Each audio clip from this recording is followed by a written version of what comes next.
Politics का मैदान अक्सर एक चेस बोर्ड की तरह होता है। हर चाल सोची समझी होती है, लेकिन कभी कभी कोई ऐसी सिचुएशन आ जाती है जो पूरी गेम के रूल्स को ही चैलेंज कर देती है। और इस बार सुप्रीम कोर्ट ने एक ऐसा सवाल पूछा जो शायद देश के डेमोक्रेटिक पॉलिटिक्स का चेहरा बदल सकता है। क्या हम एक कन्विक्टेड व्यक्ति को पॉलिटिकल पार्टी बनाने से रोक सकते हैं? ये सिर्फ एक लीगल क्वेरी नहीं थी, बल्कि एक कॉन्स्टिट्यूशनल स्ट्रक्चर पर सवाल था। और इसके पीछे की कहानी 2017 से चली आ रही है, जब एडवोकेट अश्विनी कुमार उपाध्याय ने एक PIL फाइल की थी, जिसमें डिमांड किया गया कि जो लोग क्रिमिनल कन्विक्शन के बाद डिस्क्वालिफाइड हो गए हैं, उन्हें पॉलिटिकल पार्टी बनाने या चलाने का हक ना हो। कोर्टरूम का माहौल तब और भी इंटेंस हो गया जब जस्टिस सूर्यकांत ने ये कहा, merely because a person has been disqualified from exercising a statutory right, can we deprive them of their constitutional right? मतलब ये कि अगर किसी का एक कानूनी यानी कि स्टैट्यूटरी राइट छिन गया हो, तो क्या हम उसका संवैधानिक या फिर कॉन्स्टिट्यूशनल राइट भी ले सकते हैं? सवाल सीधा था, लेकिन इसका जवाब उतना सिंपल नहीं था। ये matter section 29A of the representation of the people act 1951 से जुड़ता है, जो पॉलिटिकल पार्टीज के रजिस्ट्रेशन का पूरा प्रोसेस गवर्न करता है, और साथ ही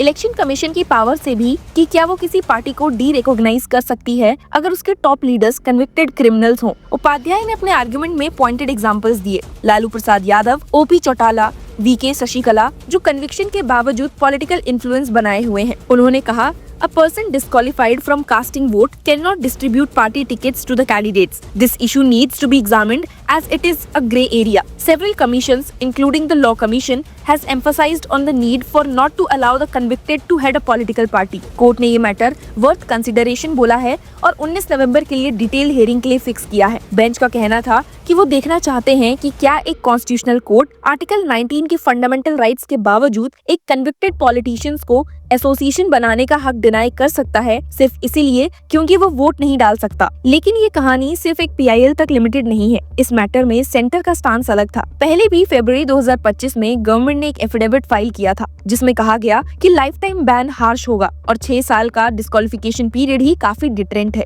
गवर्नमेंट ने क्लियरली कहा कि डिस्क्वालिफिकेशन पीरियड डिसाइड करना सिर्फ पार्लियामेंट का डोमेन है, कोर्ट्स का नहीं। एफिडेविट में लिखा था, the question whether a life time ban would be appropriate और not is solely within the domain of the parliament. Centre ने प्रोपोर्शनैलिटी का प्रिंसिपल कोट किया कि पनिशमेंट काफी लंबी होनी चाहिए डेटरेंस के लिए, लेकिन इतनी हार्श नहीं कि रिहैबिलिटेशन इम्पॉसिबल हो जाए। Representation of the people act का सेक्शन 8(1) ऑलरेडी कहता है कि कन्विक्शन के बाद या जेल से रिलीज होने के बाद 6 साल तक डिस्क्वालिफिकेशन होती है। सेक्शन 9 में पब्लिक सर्वेंट्स के लिए 5 साल का डिस्क्वालिफिकेशन दिया गया है अगर वो करप्शन या स्टेट के खिलाफ डिसलॉयल्टी में डिसमिस हुए हों। उपाध्याय ने डिमांड की है कि दोनों ही केसेस में डिस्क्वालिफिकेशन पीरियड लाइफ टाइम हो। सेंटर ने जुडिशियल रिव्यू का स्कोप भी क्लैरिफाई किया कि सुप्रीम कोर्ट सिर्फ तब लॉ स्ट्राइक डाउन कर सकता है जब वो अनकॉन्स्टिट्यूशनल हो, लेकिन न्यू लॉ बनाने या एग्जिस्टिंग लॉ के पीरियड को चेंज करने का काम पार्लियामेंट का है। ये आर्गुमेंट कॉन्स्टिट्यूशन के आर्टिकल्स 102 और 191 के इंटरप्रिटेशन पर टिका हुआ है, जो पार्लियामेंट एंड स्टेट लेजिस्लेचर की मेंबरशिप के डिस्क्वालिफिकेशन ग्राउंड्स को डिफाइन करता है। पहले भी हिस्ट्री में इस मैटर पर एक इंटरेस्टिंग ट्विस्ट आया था। अप्रैल 2013 में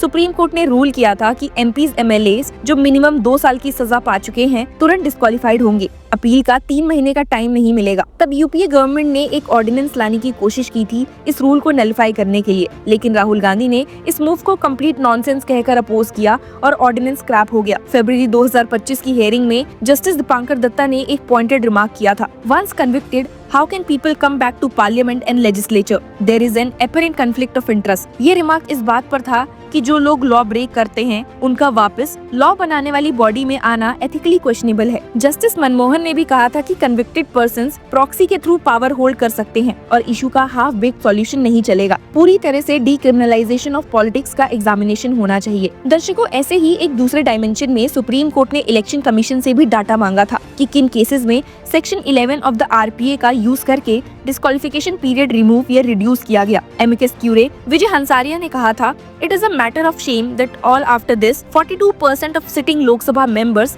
have criminal cases for 30 years, cases are pending. उन्होंने ये भी पॉइंट आउट किया कि कोई पब्लिक डाटा नहीं है इलेक्शन कमीशन के डिसीजंस का। इलेक्शन कमीशन ने रिप्लाई में कहा था कि उन्हें कोई ऑब्जेक्शन नहीं है डाटा देने में, लेकिन सेक्शन 11 की वैलिडिटी इस पिटीशन में चैलेंज नहीं हो रही है। आपको बता दूं कि ये केस एक पुरानी पीएल से लिंक्ड है। 2016 में एडवोकेट अश्वनी दुबे ने फाइल की थी, जिसमें लाइफ टाइम बैन और एमपीज एमएलएज के क्रिमिनल केसेस का स्पीडी डिस्पोजल डिमांड किया गया था। कोर्ट ने सजेस्ट किया था कि तब के chief justice of India Sanjiv Khanna दोनों पिटीशंस को मर्ज करके एक ही बेंच को असाइन करे। सेंटर का फाइनल स्टांस ये था कि लाइफ टाइम बैन एक डिस्प्रोपोर्शनेट पनिशमेंट होगा, क्योंकि penal laws globally time bound restrictions impose करते हैं, परमानेंट नहीं। एफिडेविट में लिखा था, by confining the operations of the penalty to an appropriate length of time, deterrence is ensured while undue harshness is avoided. The petitions fail to make a crucial distinction between the basis of disqualification and effects of disqualification. एक और हैरानी वाली बात ये भी है that a report by the Association for Democratic Reforms states that 251 यानी कि 46% of the 543 elected MPs in 2024 have criminal cases against them, and 171, that is 31%, face serious criminal charges including rape, murder, attempt to murder and kidnapping. Chances for winning for a candidate with a criminal background was 15.4% as against just 4.4% for a candidate with a clean background. Law Commission ने 1999 और 2014 में और election commission ने भी कई बार ये बात उठाई कि पॉलिटिक्स में क्रिमिनलाइजेशन को रोकना जरूरी है। उनका रिकमेंडेशन ये था कि जिनके खिलाफ कंटेम्प्ट कोर्ट में ऐसे ऑफेंसेस का चार्जशीट फ्रेम हो जाए जिसमें सजा 5 साल से ज्यादा की हो सकती है, उन्हें इलेक्शंस लड़ने का मौका ही ना मिले। लेकिन पॉलिटिकल पार्टीज के बीच इस रिकमेंडेशन पर कभी कंसेंसस नहीं बन पाया, क्योंकि सबको डर है कि इसका मिसयूज हो सकता है। इस पूरी डिबेट का अंडरलाइनिंग टेंशन ये है कि एक तरफ है रिहैबिलिटेशन का प्रिंसिपल, जो कहता है कि सजा का मकसद सुधारना होता है और सजा के बाद व्यक्ति को अपने राइट्स वापस मिलने चाहिए, तो दूसरी तरफ है पॉलिटिक्स का मॉरल कंपास, जो डिमांड करता है कि जो लोग सीरियस क्राइम्स में कन्विक्टेड हैं,